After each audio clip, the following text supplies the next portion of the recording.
Dobar dan, đaci. Evo nas u posljednjoj nedelji mjeseca aprila. Danas je 27. april. Nova radna nedelja je pred nama. I ova radna nedelja također će trajati samo 4 dana, jer nas u petak čeka praznik. 1. maj, međunarodni praznik rada, kada nećete imati časove. Jeste se odmorili? Neka deca su mi poslala, odnosno većina dece, pesme iz muzičkog, javila sam im ocene. Neki još nisu. Ako nisu, molim vas da to uradite. Također, neka mi djeca još uvijek nisu poslala radove iz likovnog. Ukoliko ne budu stigli radovi iz likovnog u toku današnjeg dana, prošle nedelje, ta deca neće moći da dobiju dobre ocjene. Što se tiče današnjeg dana, prvi čas je srpski jezik i malo ćemo da vežbamo naučena pisana slova latinice. Gledala sam fotografije vaših svezaka, oni koji su slali, kako pišete, kako oblikujete slova. Neka deca su zaista lepo pisala. Danas ćemo malo da vežbamo. Ajmo da se podsjetimo prvo koja smo pisana slova latinice naučili do sada.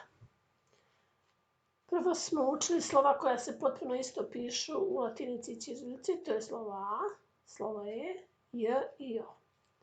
Zatim smo učili slova koja imaju sličnosti, neka se razlikuju, to je slovo K i slovo M, gdje su velika slova ista, a mala se razlikuju.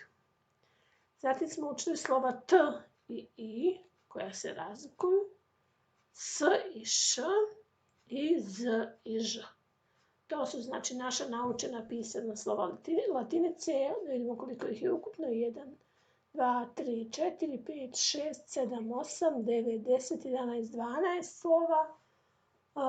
I već sada možemo da pišemo i neke rečenice. I da pišemo i da čitamo.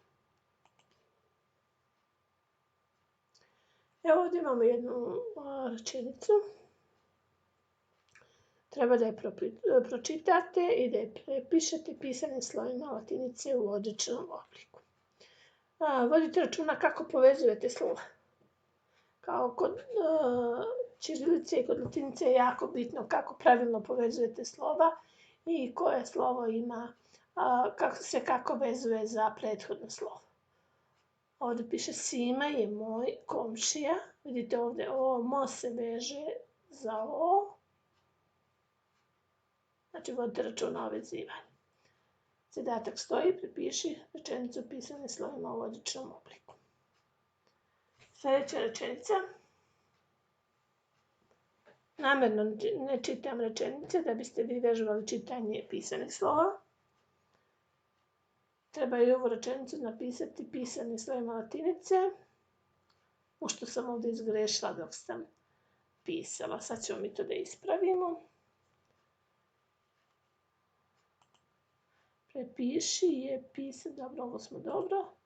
Napiši pisanim slovima, pisamim sam napisala. Pisanim slovima latinice ime koje se pominje u rečenici. Sad je bez greške. I opet imamo grešku ime.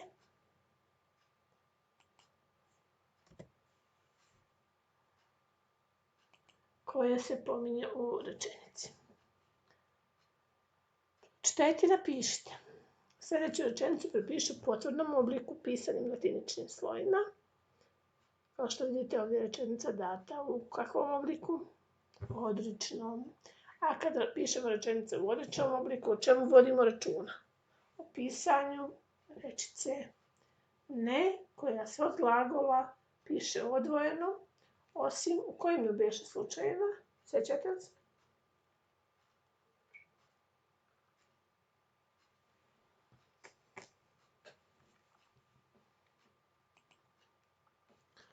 Još jedna rečenica. Pročitajte je i u sveske odgovorite šta niko ne nosi punom rečenicom. Čitaj rečenicu po pisanim slovima latinice, odgovori na pitanja. Znači, pročitamo rečenicu i odgovorimo ko ima tamno oko.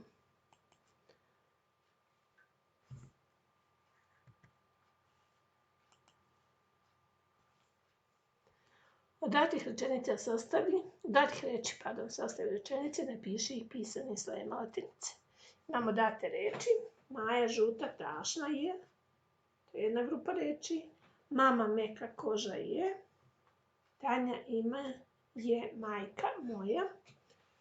Možete normalno mijenjati neku reč.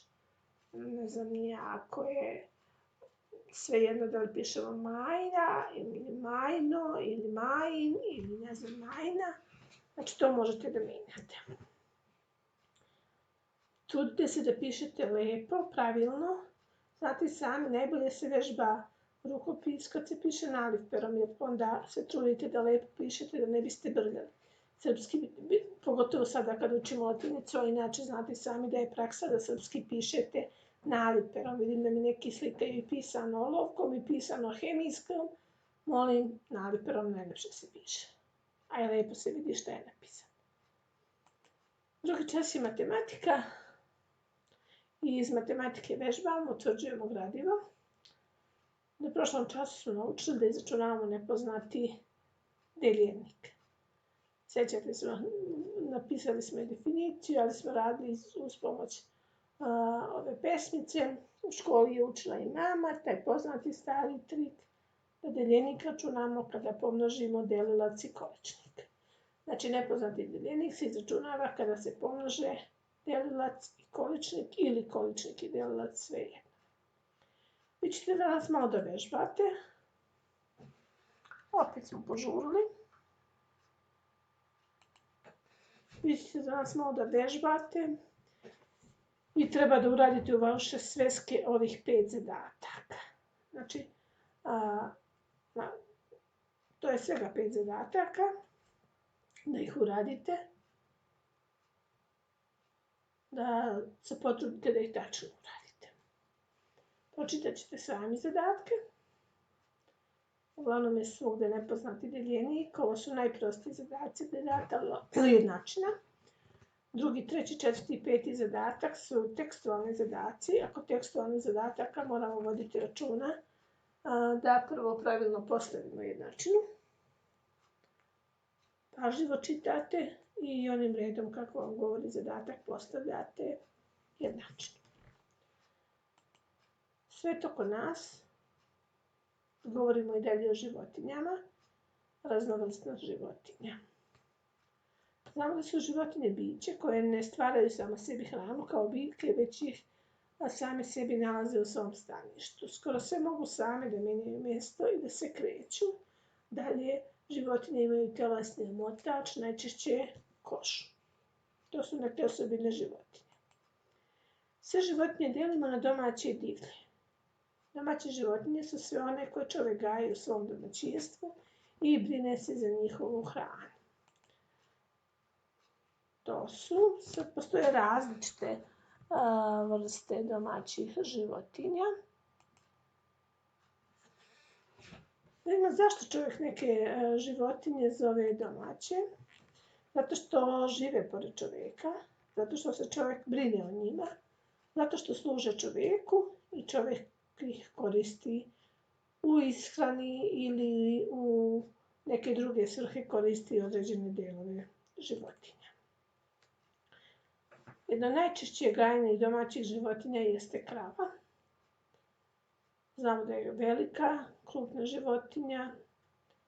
Znamo da dok pase, odnosno dok se hrani, guta velike količine hrane bez žvakanja. Kasnije preživa hranu. Gaji se zbog mesa, mlijeka i mliječnih proizvoda. Znači, ona najviše proizvodi mlijeko, a od mlijeka pravimo razne mliječne proizvode. Ovca, prekrivena je vunom. brsti travu, korenje, grančice, voli so, on joj daje apetit i sjaj vuni. Gajimo je zbog mesa, mlijeka, mliječnih proizvoda i vune, odnosno od mlijeka se prave mliječni proizvodi. Od vune se pravi tkanina od koje se može izraditi odeća, prekrivači i tako dalje. Koza je još jedna od češće gajenih domaćih životinja. Ovdje možete pročitati neke osobine koze. Svinja, također jedna češće gajenih domaćih životinja. Možete i pročitati o njoj. U domaće životinje spada i živina. Živina je vrsta životinja koje podsjećaju na ptice. U stvari su i nastale pripitomljavanjem ptica, zbog toga što im nije potrebno da traže hranu. Njihova krila su oslabila, pa one uglavnom hodaju. Najčešća domaća životinja od živine jeste domaća kokoš, mada su to, pored nje se gaje još patke, guske, ćurke i tako dalje. Nisam ovdje ubacivala slike, ali u domaće životinje spadaju i razne vrste kućnih ljubimaca. Pas, mačka su najčešće domaće životinje koje su kućni ljubimci, ali danas se mogu gajiti i mnoge druge životinje kao ljubimci. Za razliku od domaćih životinja, divlje životinje su životinje koje se same brinu o sebi, obezbeđuju sebi hranu, vodu, stanište i zbog toga se zovu divlje životinje. Mogu da žive na kopnu, vodi ili u zemljištu. Deci su najbliže one koje zovu šumskim divljim životinjama. Koje životinje žive u našim šumama?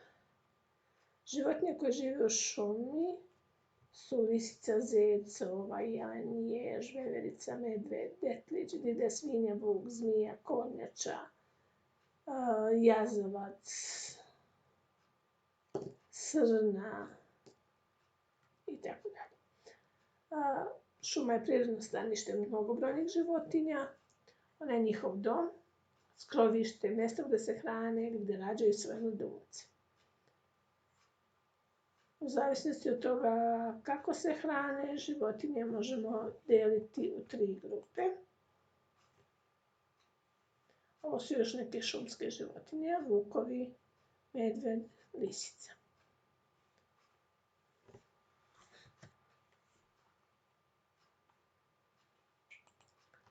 Prema načinu ishrane, rekli smo, životinje delimo na biljojede, to su oni koji se hrane biljnom hranom, trava, lišće, semenke, mesojedi, životinje koje se hrane mesom drugih životinja i svaštojedi.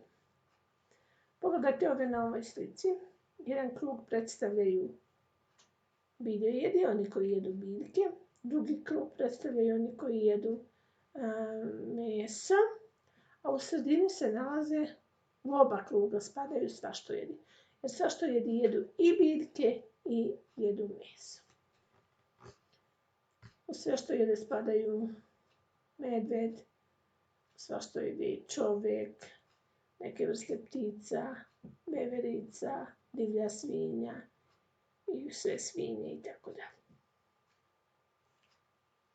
A sada, kada ste završili sa svijetom oko nas,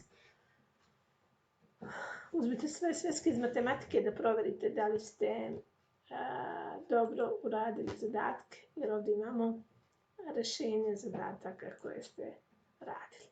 Dakle, iz matematike nema potrebe fotografisati zadatke, slati meni na pregled, sad možete i sami proveriti. Uzmite svoje sveske i štiklirajte koje ste zadatke tačno, ako uradili, ako ima netačnih zadataka, a vi ih onda ispravite. Iz svijeta oko nas